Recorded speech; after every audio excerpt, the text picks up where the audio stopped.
What do you have to say about Canadian geese? Oh, you're Canadian brothers, huh? They don't stay in one place. They keep moving. I know. You just stick around? What do you guys have to say about... Well, let me finish the question. I say no. The pillow industry. No comment? Oh, I see. Fuck the pillow industry? Really? Oh, okay. I won't press the matter. We had watched I think the first 2 seasons of Orange is the New Black, and everybody is talking about what a great show this is, and it's not a bad show. I don't have anything against it. It's just not my thing. I don't want to watch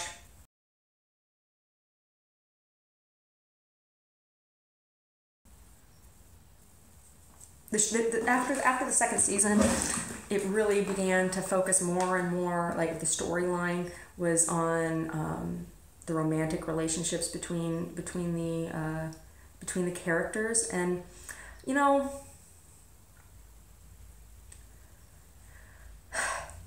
if they had done a show about men in prison and focused on the sexual relationships between the men in prison, it'd be a very different thing. And I just kind of felt like the focus of on sexual relationships within female prisons,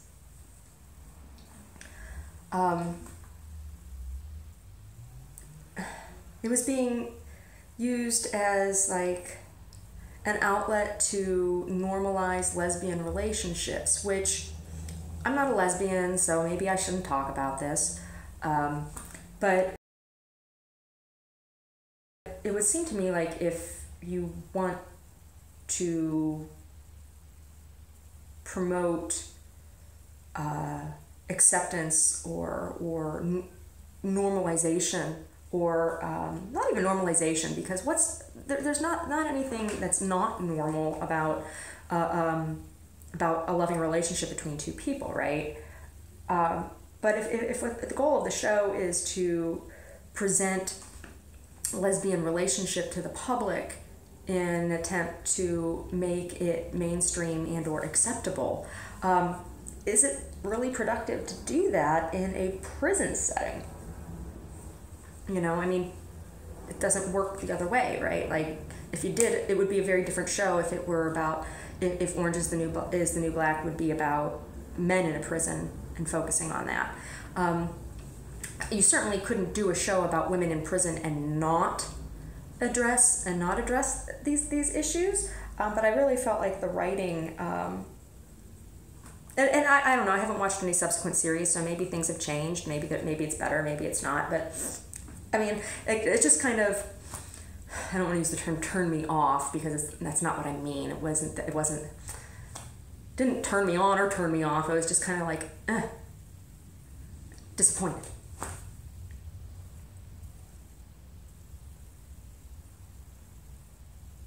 I don't know. Like I said, I'm not lesbian, so I'm probably not qualified to make a comment about it. If lesbians are okay with it, well then, who the hell am I to say anything different, right? I mean, I just, I don't understand why if the media is so bent on, I don't want to say mainstreaming of gay relationships, but just being inclusive of human existence and reality, being reflected in art, why there aren't, people say, oh, well, there was Will and Grace, but even that was kind of a stereotype kind of thing,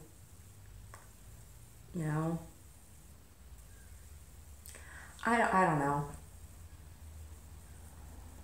I mean, gay people have regular jobs and have regular lives. If you're gonna there's all these shows about regular life, so it's like, oh gosh, my nose is itching so bad. I don't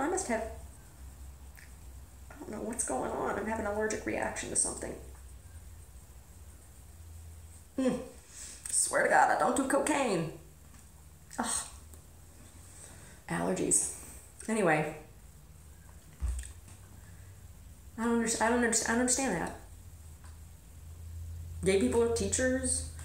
Gay people work in food service industry. Gay people are doctors. Gay people are lawyers. I mean, it's...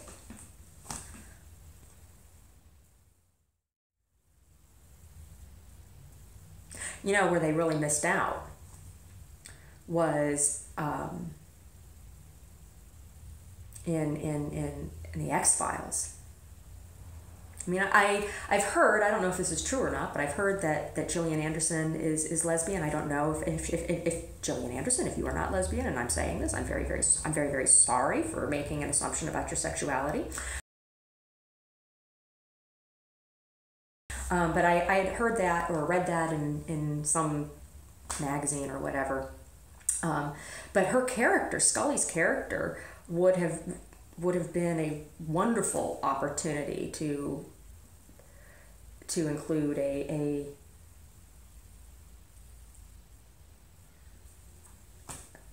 to show, to have a gay character. I mean, what do we even worry about? It's like, ooh, do you have a gay character?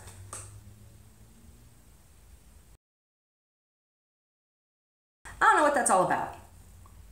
I don't know what any of that's all about. It's so embarrassing. My nose itches so bad. You know, I must have had, like, seriously, I must have been exposed to something, because, like, the only time I get itchy like this is when I have MSG or red dye, if I have red dye. It does this to my nose, makes it real itchy. Just right along the ridge here is where it itches. It's right along the ridge there.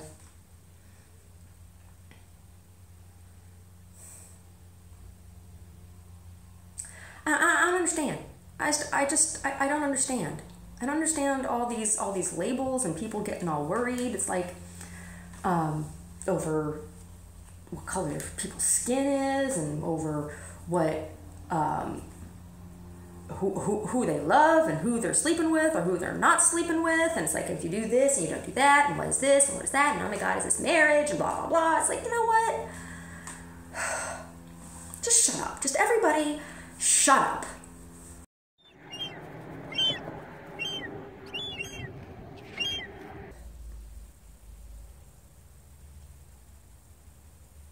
So why do people have to care about that shit?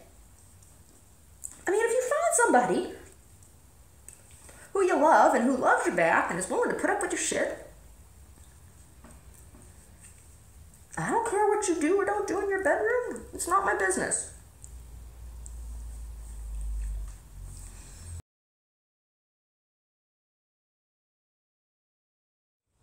All right. So I don't know if you can see, but Kitty Pants is sitting just beyond the philodendron frond there. Here, I'm going to go move the philodendron frond.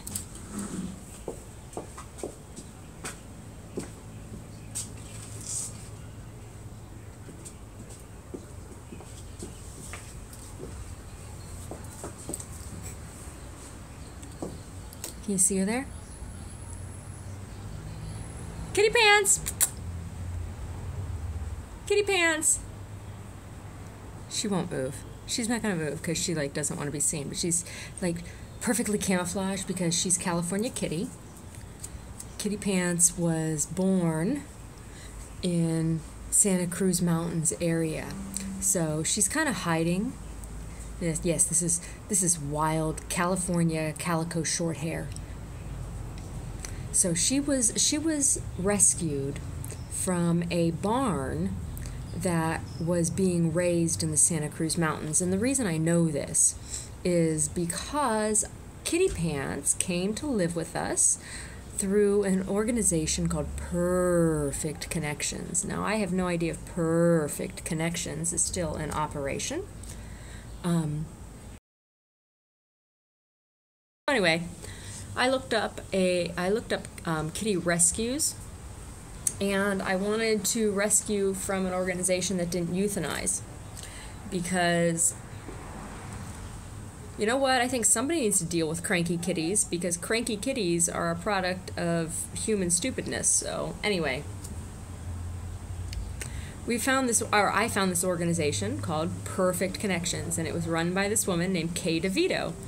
And so I called Perfect Connections, and Kay answered the phone, and she told me about the work that she did. And, you know, she did work with animal rescue. So like when the authorities would go out to a property somewhere and rescue animals, she would take all of the kitties, because evidently she had property that these kitties lived on. I don't know what the story was, because you didn't go to Kay. Kay came to you. So you would talk to Kay and have an interview over the phone, and then she would bring kitties to you, to your house, for an interview to see if the kitties liked your house. And so when I called Kay, Kay's like, "Oh, I don't know." She says, "I think I have one kitty that might work for you." So Kay comes out to our house, and it was a couple weeks before Christmas, I guess that would have been 2001 or 2002, 2001. And she brings us Miss Kitty Pants, and Miss Kitty Pants, she was something. Anyway, Kay comes in with the little carrier. She opens it in the middle of the room, and Miss Kitty Pants comes right out. Like, we didn't have to dump her out or anything. She just came right out. And when she came out of the carrier, she looked at me, and I looked at her, and then she just walked around the entire apartment. And what she did is she went up to the wall, and she walked the perimeter, and she got up on a chair, on the back of the chair. It wasn't even on the seat of the chair. She got on the back of the chair, and she looked at the three of us sitting there talking, and she curled up and started licking her ass. And I was like, "All right, you're at home." And during this time, we'd had a conversation with Kay, and Kay had told us about Miss Kitty Pants' past. Now, Miss Kitty Pants came with the name Cinnamon, and she definitely has cinnamon colors in her furs, so that was appropriate. But Kay had told us that she had rescued Miss Kitty Pants when Miss Kitty Pants was still a kitten, technically a kitten herself, and that she had had a litter of kittens, and that all of her kittens had been adopted almost immediately because her kittens were so pretty. All of her kittens were so pretty that her kittens got adopted immediately. And that after Miss Kitty Pants' kittens were adopted, that she actually grew some more. So we knew that Miss Kitty Pants was a teenage mommy. And we knew that Miss Kitty Pants had come out of a barn that was being raised in the Santa Cruz Mountains. So people had a barn on their property, and they were tearing the barn down, and when they went out there, they found Miss Kitty Pants with her litter of kittens. They called Kay DeVito. Kay came out and got Miss Kitty Pants and her kittens and took her home. So, after the kittens were all adopted out, Miss Kitty Pants had a family that came, or that decided that they would like to try her as their family pet.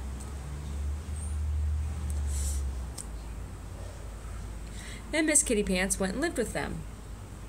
And I don't know what Miss Kitty Pants liked or didn't like, or what the story was, but the family brought the kitty back to Kay. Now, Kay had a policy that if at any time during your relationship with a kitty that she placed with you, if you decided at any time that you did not want that kitty, that she would take that kitty back, no questions asked. Kay had a policy that she did not euthanize unless an animal was in so much pain that there was no chance of recovery. So she kept kitties that were cranky and nasty and bitchy and let them live with her, because she didn't believe in euthanizing cranky old kitties. And I thought that was pretty cool. So I felt bad immediately that Kitty Pants had lived, that this kitty had lived with some people that didn't appreciate her because she was obviously very beautiful and she was obviously very sweet, and I liked her right away. So when she got up on the back of the chair and decided to start giving herself a bath, Kay was like, I think she likes you. And I said, I like her too. And she said, I just want you to know that if you ever have other kitties, that Miss Kitty Pants doesn't fight. Miss Kitty Pants, and this was the problem at Kay's place, evidently, is that Miss Kitty Pants would only speak up, like, if there was a kitty that was, like, if Kay said she had a couple kitties that had special needs, and that some of the other kitties would pick on those kitties, and that Kitty Pants would only speak up if for those kitties, and that otherwise she'd let the other cats be jerks. Well, I knew right away that Kitty Pants was my kind of kitty, because Kitty Pants was sticking up for kitties who couldn't stick up for themselves. So, anyway, that's how Miss Kitty Pants came to live with us. She is Miss Cinnamon Pumpkin Kitty Pants, and we call her Kitty Pants. She gets called Pants or Pantsy for short, and that's what she answers to, and she's over there right now. But my neighbors have chickens, and she comes out here when I'm sitting outside. She's got arthritis. She just likes to lay out in the dirt or in the sun.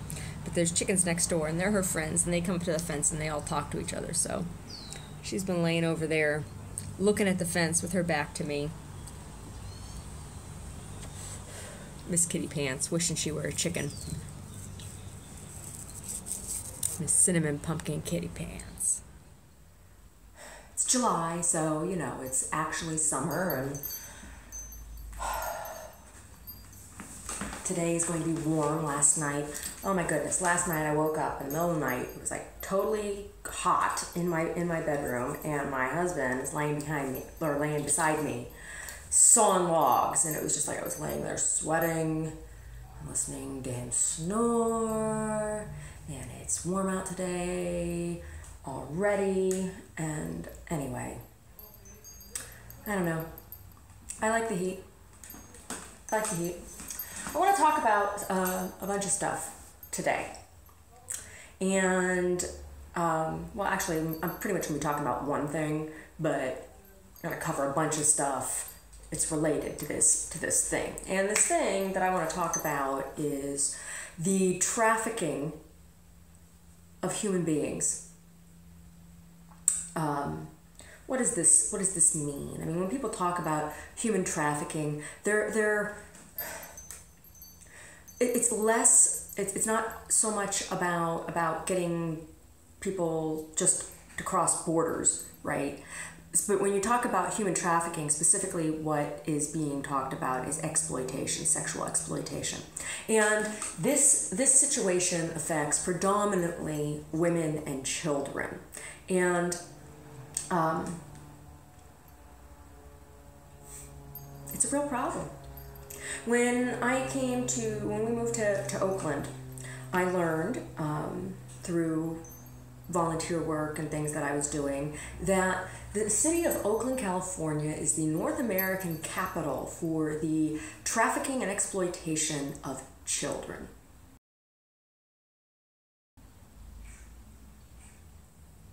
That just disgusted me, and I couldn't understand how in a city that's supposed to be one of the sanctuary cities in the United States, how that could possibly be the case. Now, any sexual exploitation of children is always exploitation by definition. The age of sexual consent in most states, it varies, but most states, it's pretty safe to assume that unless somebody is 18 years old, that it is not legal to have a sexual relationship with them. And this is for very, very good reasons. And what this also means legally is that anyone that is below the age of consent cannot, even if they say, yes, I want this, legally, it's not consent. It can't be. So there's no way to have consensual sexual relationship with a person under the age of consent in your state, whatever it is. And let's just, for sake of argument, assume that it's 18 years old. It is lower in some states, but let's just assume it's 18 years old. I can't understand, or I don't understand, I don't want to understand how a person desires to have a sexual relationship with a child. Now, I understand, teenagers, making out and having a boyfriend, girlfriend kind of thing, or, and having desire between them. But what I'm talking about are grown people. I don't understand being over the age of 18 and being attracted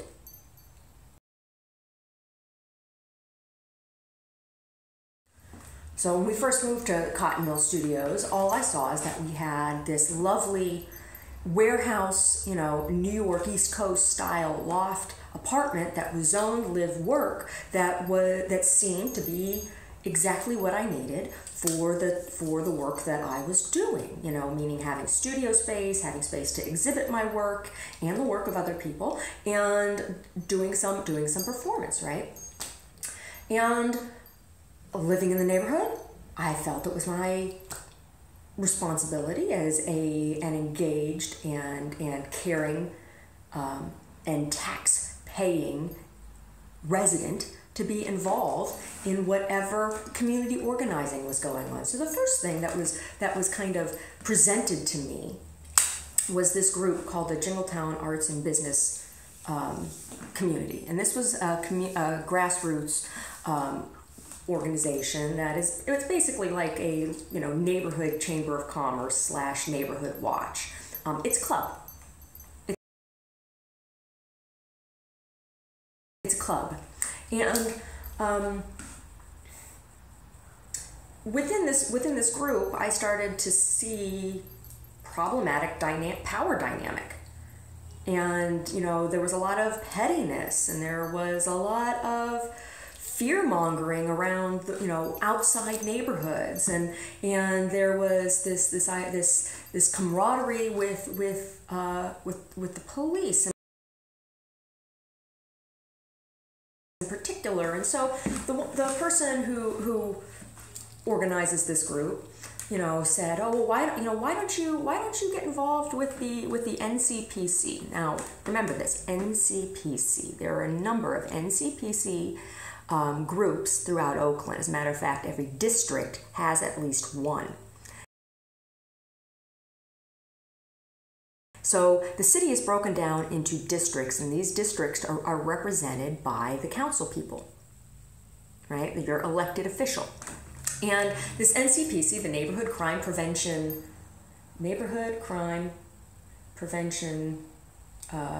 Committee, I think the last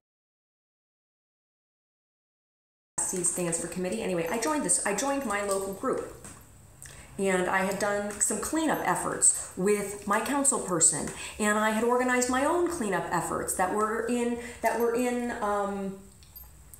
conjunction with citywide events. So every year the city has this Earth Day cleanup, and this is how they are trying to get around hiring maintenance people to actually take care of the greenways in the city.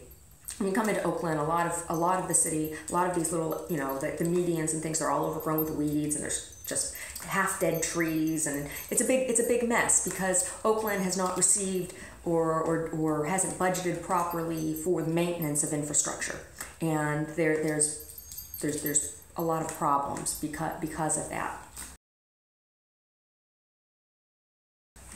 So I had gotten involved with this NCPC, and there's a person who's a liaison between the people and then the cops, and you go to this, you know, weekly or bi-weekly meeting, whatever it is, public meeting, where the police report to whatever community members are present what crimes have been happening in the area.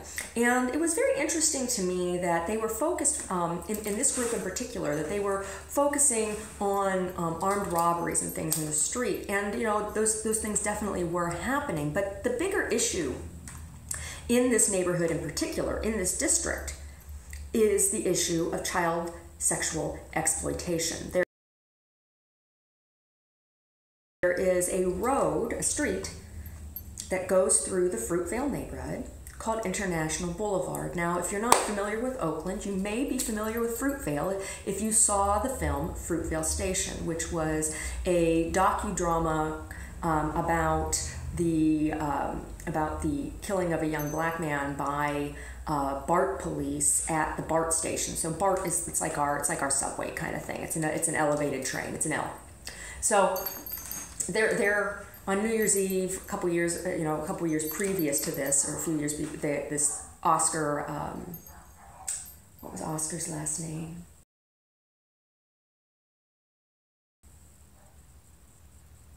I can't remember Oscar's last name, but anyway, they made a documentary or a docudrama about this. And Fruitvale Station is located right along International Boulevard, which is where the prostitution and it's the hub, it's the main hub. There's prostitution all over the place, but it's the main hub for prostitution, and specifically for the child sex work. Right? And the thing that's so strange about this is that the pimps for many of these young women are young boys. There was a priest in the area there that I had spoken to, who used to be the pastor at one of the churches, and he had told me in a meeting that, you know, they were very concerned at the parish because just recently, before we had moved there had been a young man gunned down at the church, and it turned out he was a pimp. 14 or 15 years old? I mean, come on, when I was 14 years old, do you know what I was doing for money? Two things. I was babysitting and I was working at a bakery.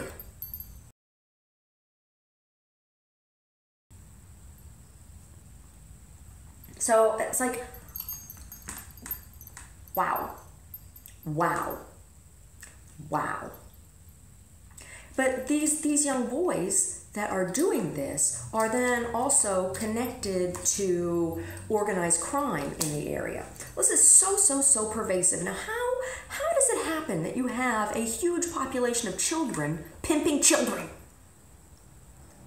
How is it? How is it that if you have an adult police force, that continues to happen? Especially when the district attorney's office turns around and starts this whole campaign, right, where they're looking at this, and there was this whole thing started called the Dear John campaign. And what this meant was that people in neighborhoods, when Johns would come and park their cars to have sex with the prostitute or the child, the exploited minor that they have picked up and are paying, when they park their cars, that people would have someplace to call and report the license plate number of the car, and then a letter would be written.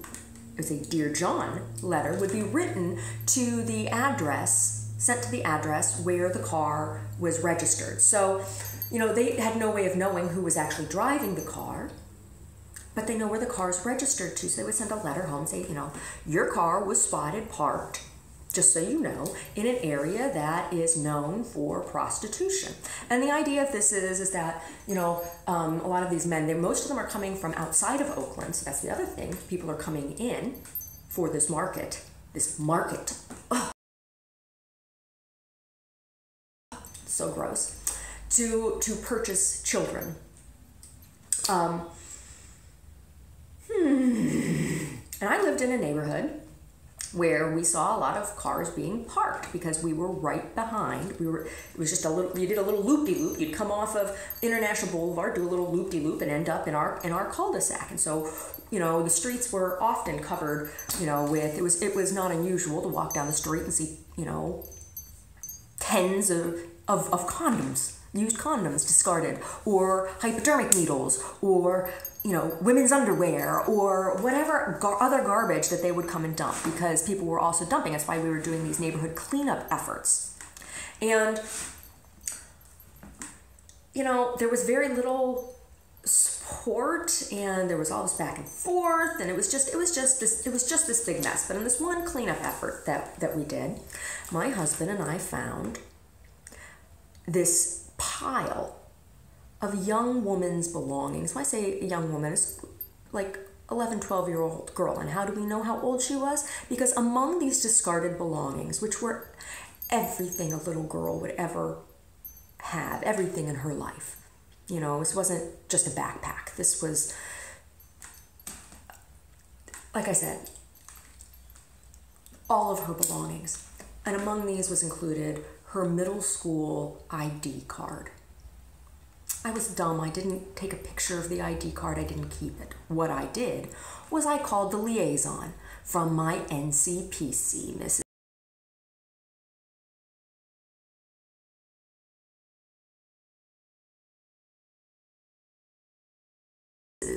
or Ms. Anna Martinez. And Anna comes out.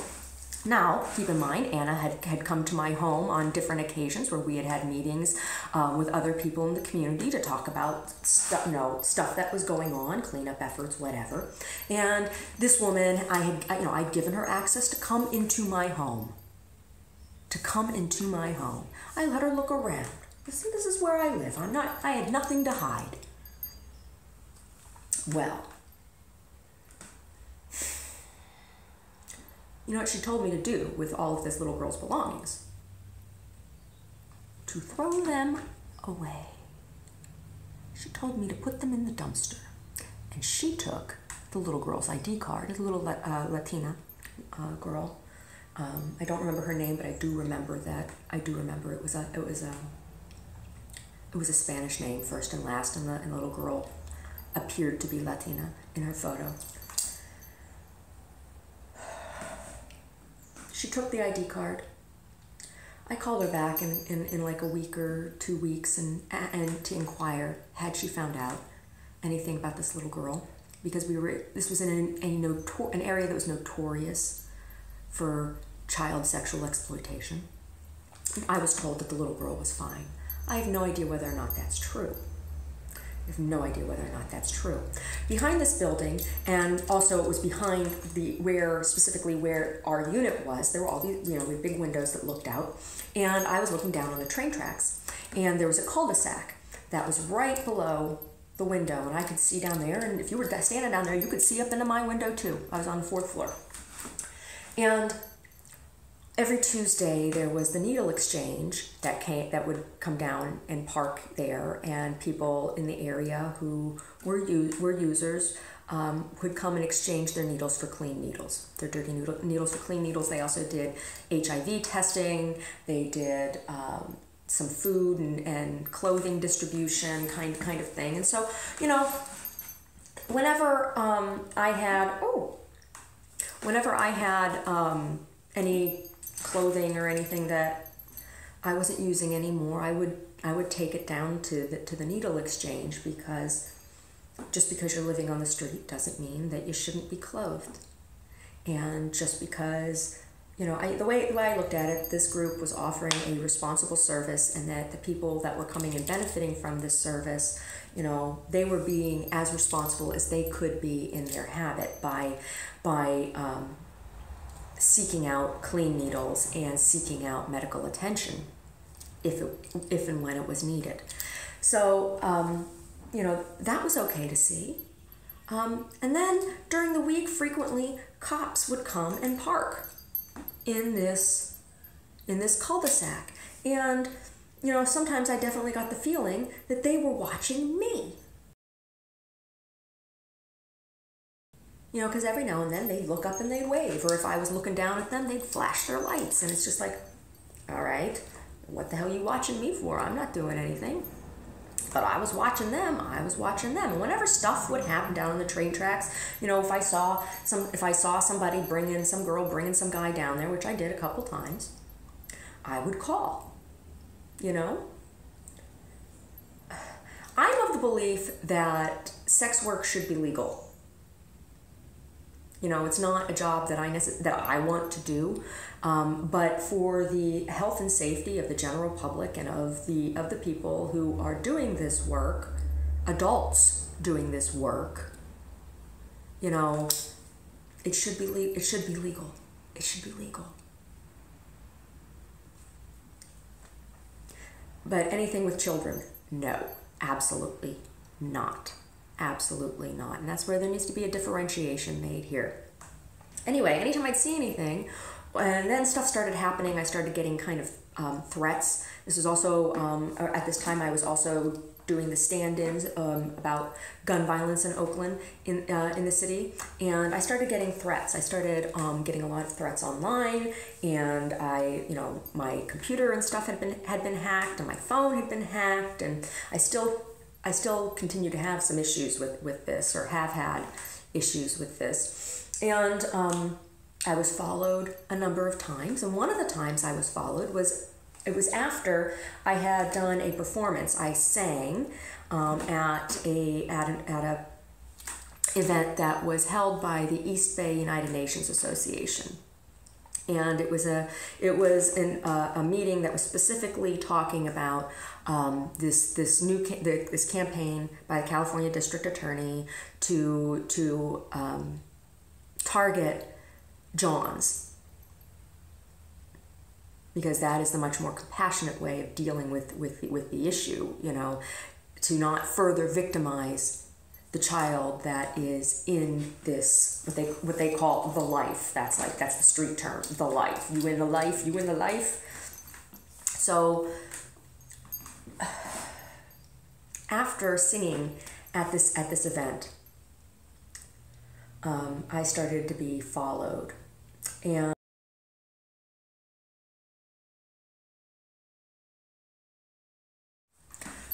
okay, so a whole bunch of what I just recorded was deleted, not by me, but by whoever's hacked into my phone, and I see somebody out here walking around in my backyard. So I know there's some bullshit going on, and I'm sick of it. I'm sick of it. You know, all of these groups are connected.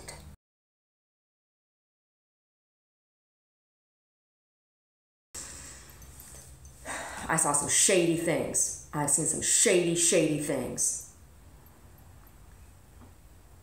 Anyway, I hope that all of you get caught.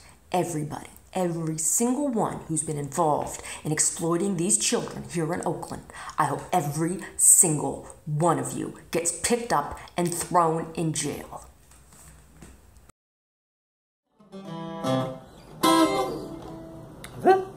Try it one more time? One more time, One okay. more time and that's All right, it? one more time. All right. 1, 2,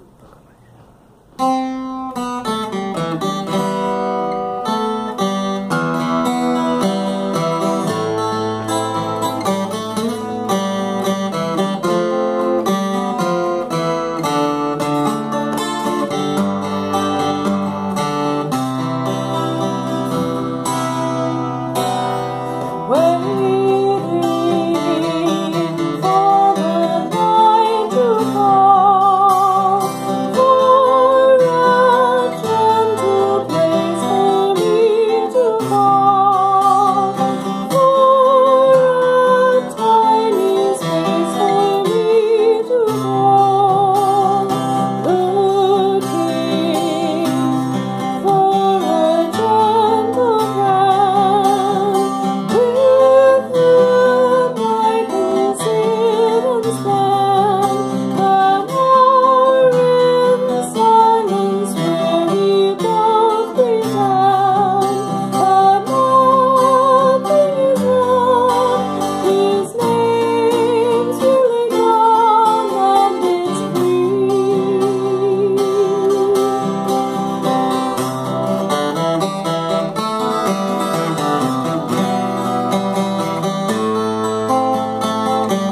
train going by.